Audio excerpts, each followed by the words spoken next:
Good evening and salutations, my GH fans.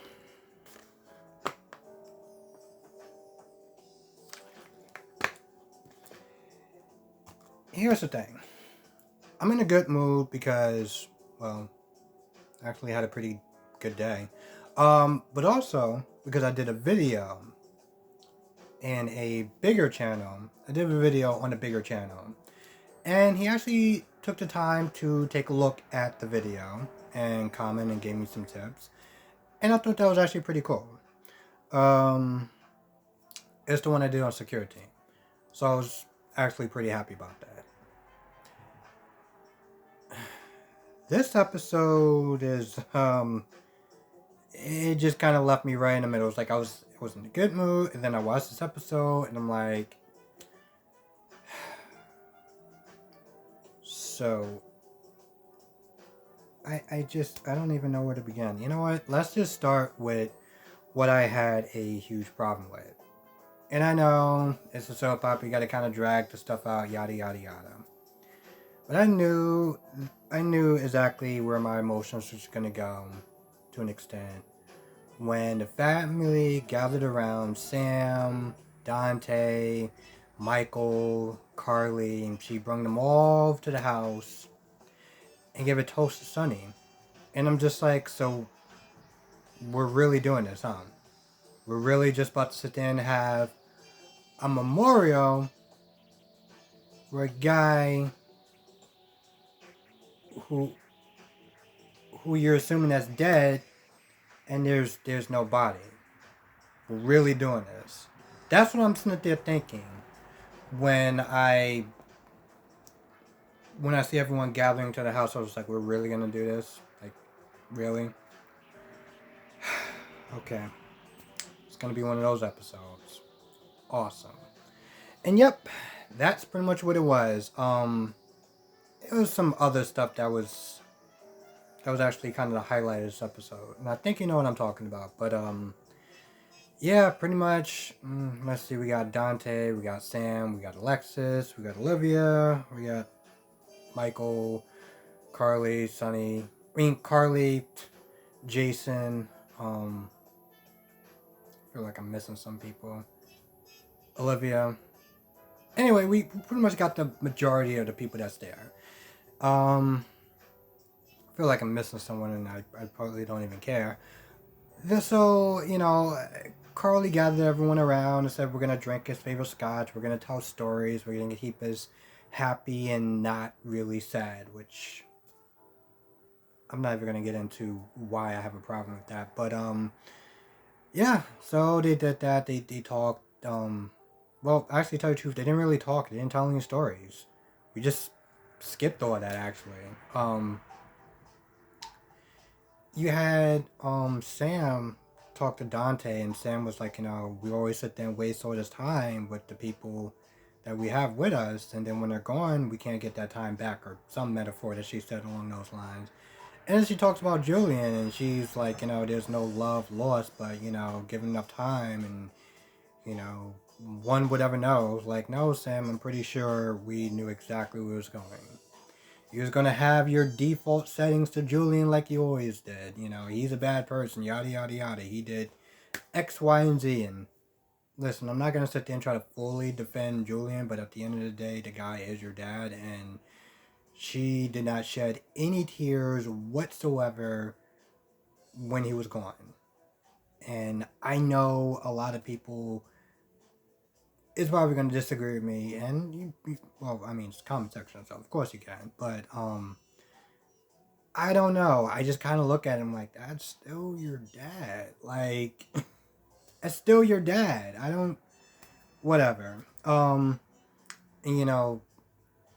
Dante talks about, if I wouldn't have had so little time, I would have been here sooner. And I was like, yeah, okay. You said that the last time when Mike was gone and you would have been here sooner. So, maybe if this was a better episode, I might would have had more sympathy, but I just don't. And honestly, to tell you the truth, hindsight is 2020. So there's no way he would have known. He took the time that he took to try to get himself better. So see, I'm not a total dick. Um,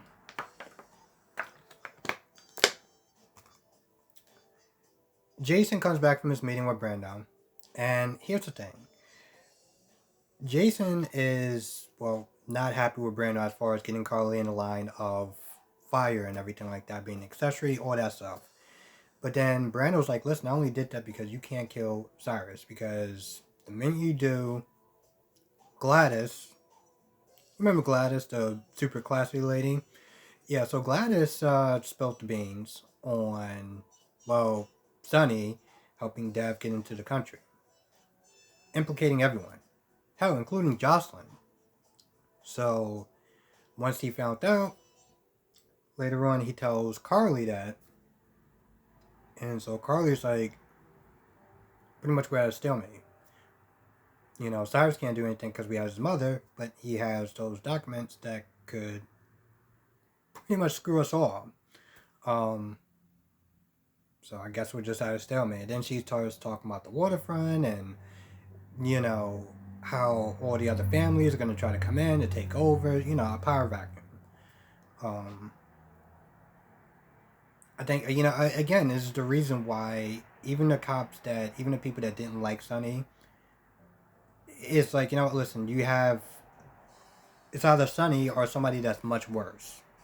That was Sonny's defense. And to be honest, he wasn't exactly wrong as far as the waterfront, because it's like, it'll take too long to explain. But let's just sit there and say it's a good thing that he has control of that, or as opposed to any other person, because it'd be a lot worse. Um, Michael and Willow talk briefly about the date with Chase, and she had a good time. I can't believe she actually said she had a good time. I'm just still thinking about that. She was like, yeah, you know, we had a good time. I was like, so you're not going to tell him what happened, right? When you ran out like a confused 16-year-old little girl that didn't know what the hell she wanted? Sure.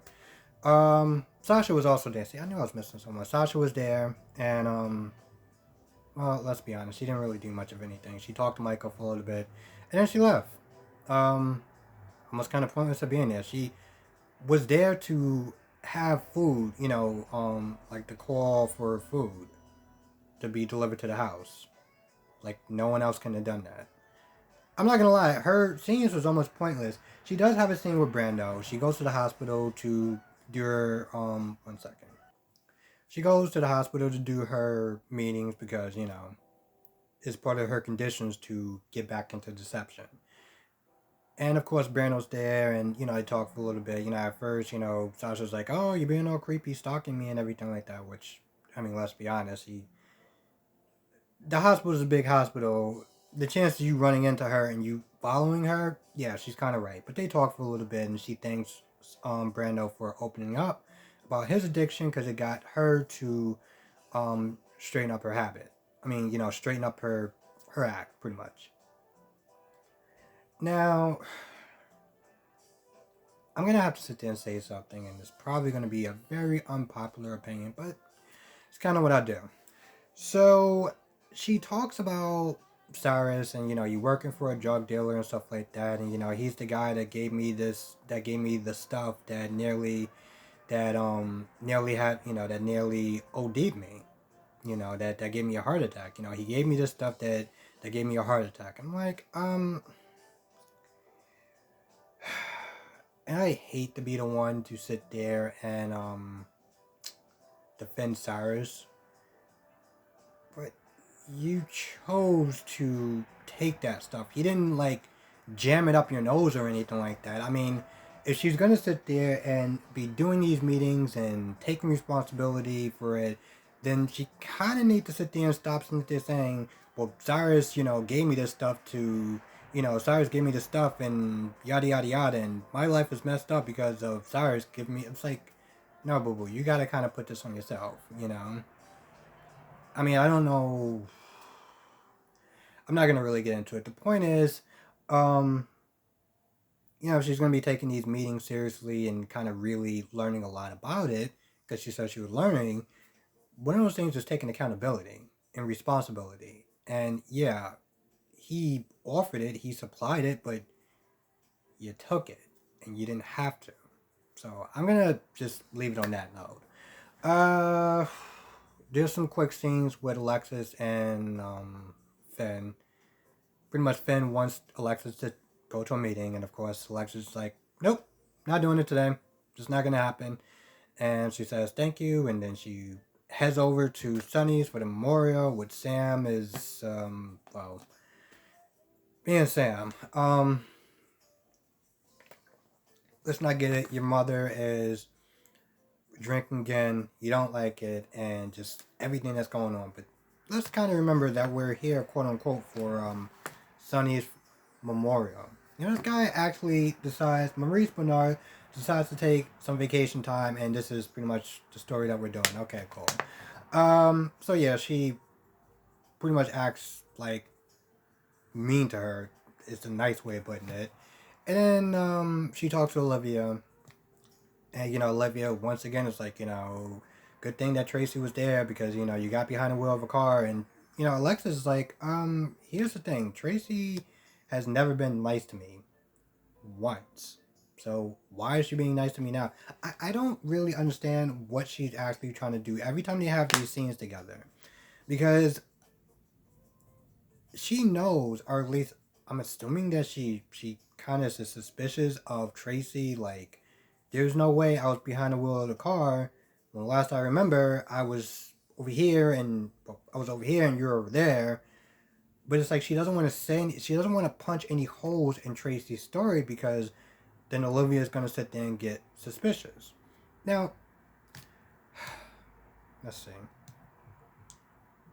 Earlier, when Olivia was, she was crying and she was upset, and Ned was consoling her, and Tracy was like, "Oh, well, what did you do, Ned?" And that's when Olivia was like, "No, it's about Sunny," and they called up search, and Tracy, I'm not gonna lie, Tracy like had no signs of emotion. She didn't even sit there and say, "Oh, I'm sorry," or whatever. Like, it was like the bare minimum for her, and I was like, Jesus Christ. I mean, I know you had your differences, but like, your families, whether you like it, are intertwined. Like, an ounce of sympathy, nothing. Okay, sure. So, um, Olivia says something along the lines of, "Why did you think that Ned did anything?" And of course, Tracy covers because that's what she's doing apparently these days. And then Olivia leaves with her lasagna because I guess that's her thing. And then Ned and Tracy talk about the affair, and the only thing that I really got out of this conversation, because I'm not gonna lie, I was starting to get kind of bored to tears, is that Tracy kept saying, "Well, you know what? It's gonna be fine. Um, Alexis is not gonna say anything. It's cool. Don't worry about it." And I was gonna sit there and say, "Justin, Jesus Christ." Ned was like, "Well, how can you be so sure? How can you be so sure that she's not gonna go on one of her benders and just start blabbing to the town square about everything that we did? Like, how do I know that?" And the way that Tracy was just so like assured, like she was so confident, I think Ned was like, what's going on?" Like, I feel like he's a little bit suspicious of her, and like, I don't know, I guess we'll just wait and see how time plays out. Now, I kind of have to do this in two ways a little bit.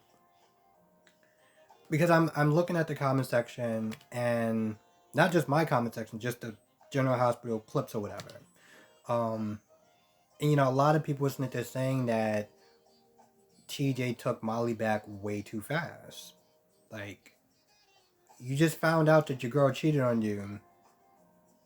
You walk outside for like 45 minutes or whatever, and then she comes back, and you're like, well, I guess we can work it out. Like, really? That's all you got? Like, that's it? You just found out your girl just did the devil's tango with somebody else, and you're just like, yeah, it's gonna be hard, and I'm not happy, but we can work it out. Now, I don't like stuff dragging out, but I mean, bro, you didn't even like. Hmm. I don't even know what to say about that. I mean, there's so many things that I can sit there and say. Anyway, TJ and Molly are kind of like passive aggressive, like avoiding each other. One's going out, one's going in the shower and stuff like that, and just kind of get changed to go to work. And Molly's like, listen, we can't keep dancing around this. We gotta kind of just like talk this out. And they talk, and I'm not gonna lie, it's hold on.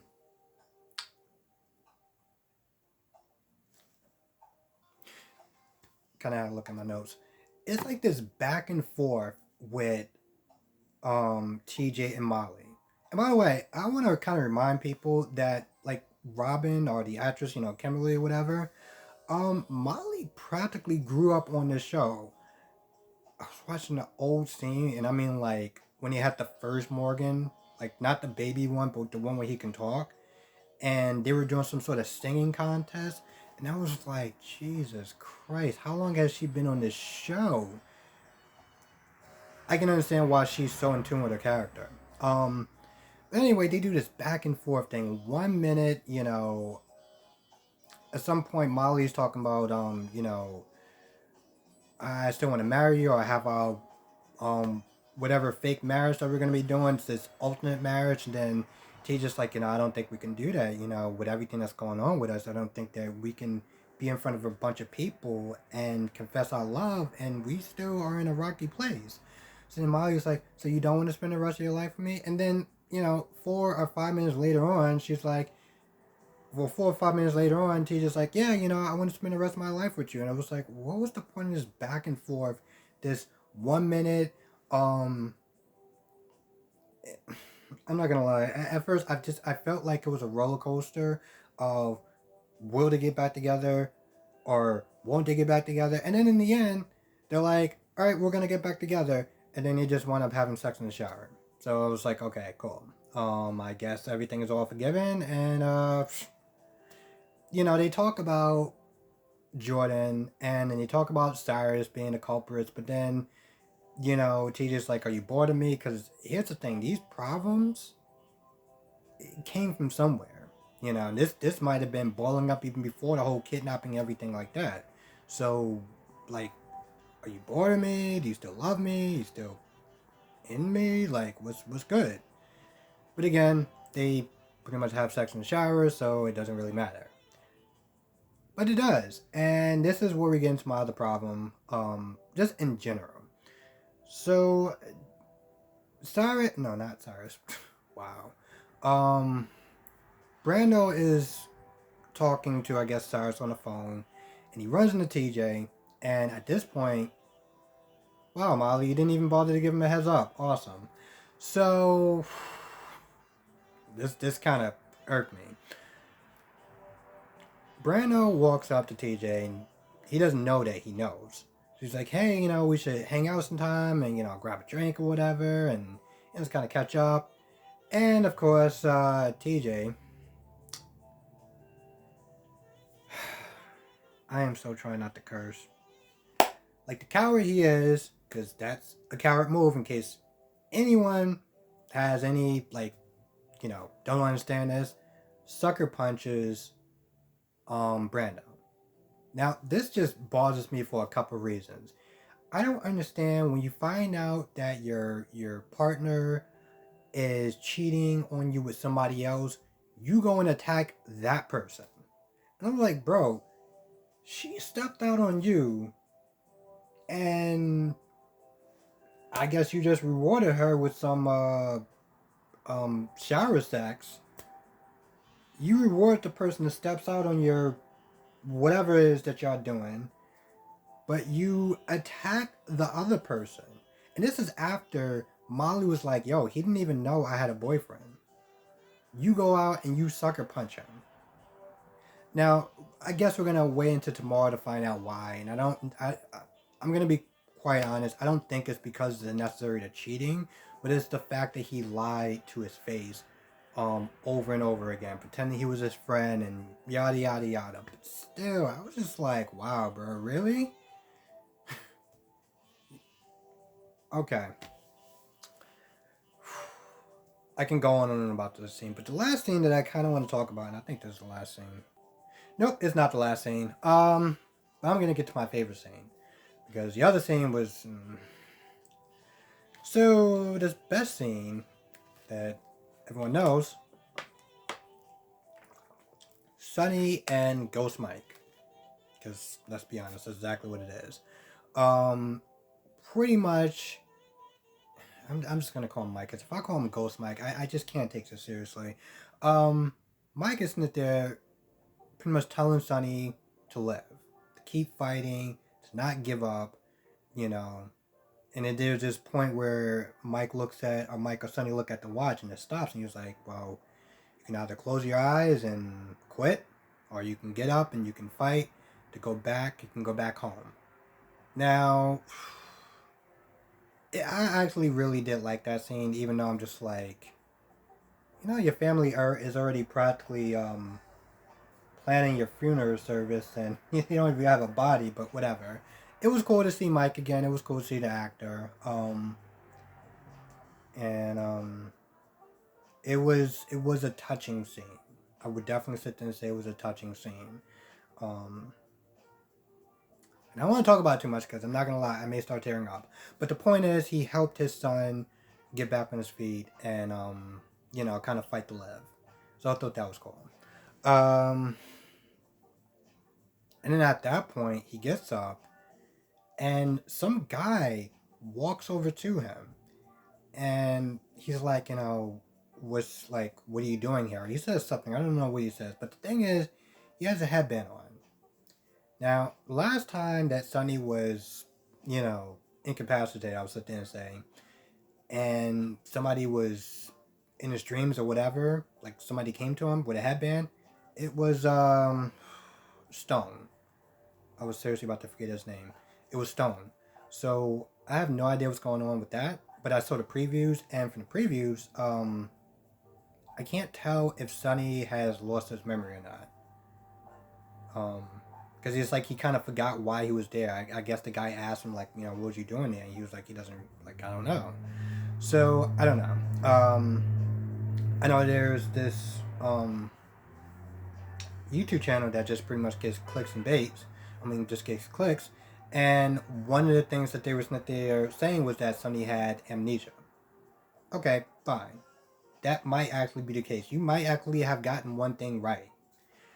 But then they made another clip saying that Drew Kane is coming back. So, it's not exactly a channel you can totally trust. I'm guessing that it probably has amnesia. I guess we'll just wait and see tomorrow's episode. And the last scene, I would sit there and say almost is a waste, but whatever, is the Chase and Finn scenes. So, and did I miss something? At one point, Chase was not there telling Finn that they kissed. That that he kissed Willow. He's tossing in bed, before he got to the hospital. He's tossing in bed or whatever. He's not there thinking about Willow. And I'm just like, well, his eyes are awake, so it's not a sex dream. But he goes to the hospital. He talks to Finn. He's like, I don't know what to do. Like telling her everything. It was great, but now she may still decide to go back to her husband, which is Michael. And honestly, tell you, if I'm not gonna lie, this whole thing is just jacked up. And I had another word for it, but I'm not gonna use it. The point is, it's just a mess. And I don't even remember what Finn said. But at some point, I'm not gonna lie, Chase was kind of giving Finn a guilt trip to some extent. He was like, listen, I guess honesty just runs in our blood. And he says something along the lines of, you never actually had to really go through this, with the whole Willow and Michael. And, Finn is like, yeah, never had to go through that at all. But, I dodged a bullet. And the whole time, he's feeling guilty as hell. He's feeling so guilty that at one point, and I'm not gonna lie, Finn was like, Chase, you're a good human being. The hell does that mean? You're a good human being. Listen, we all know that, Chase, well, if you have to sit there and kind of sum him up as like the next Captain America, that guy would definitely be up there. But to sit there and say he's a good human being, I think even Chase was like, what? Like, how do you take that? But then he's also talking about, we should get together for poker night. We could bring mom and dad, and we could just have a whole and your wife or your soon-to-be wife. You could all just kind of hang out and be great. And Chase and Finn was like, yeah, that sounds like a great idea. And in his head, he's like, that sounds like a nightmare that I really don't want to happen. And I hope he forgets about this whole thing, but most likely he won't. That's what Finn was probably thinking. And then at that point, he kind of just got rid of Chase, and I guess he went to his consultation, or I don't know, to look at his phone and Instagram or whatever to get away from that conversation, because I can tell that at a certain point he was just feeling guilty. Um, I'm not gonna lie, I guess Finn might have gave him advice during this whole talk with Willow, but I don't remember. And to be honest, this whole thing with Willow is so dumb. Like, this girl doesn't even know what she wants anymore. She doesn't. You don't know if she wants to be with you, if she wants to be with Michael. She's falling for Michael. They did the Devil's Tango, so it's like, what are you even? I guess we're doing a whole fighting for love thing. So good luck with that. I think that's actually about it. Let me just double check. I think that's about it. If I missed something, let me know in the comment section below. Sometimes I would sit there and when I would still sometimes watch Brock TV's reviews, and sometimes they were like 11 minutes, sometimes they was 12, sometimes it was 30 and 40 minutes. And I was like, how the hell? Like, how is there that much to talk about? And now I'm looking at this and I'm at like 27 minutes. So first of all, I want to thank everyone for watching it this long, but now I'm just like, oh, that's why these things sometimes get a little longer than usual. Anyway, with that being said, I know this is Monday and it's my late day, but I appreciate everyone who watched. Let me know what your thoughts are in the comment section below. Thank you so much for watching. Be safe. I will catch everyone in the next review.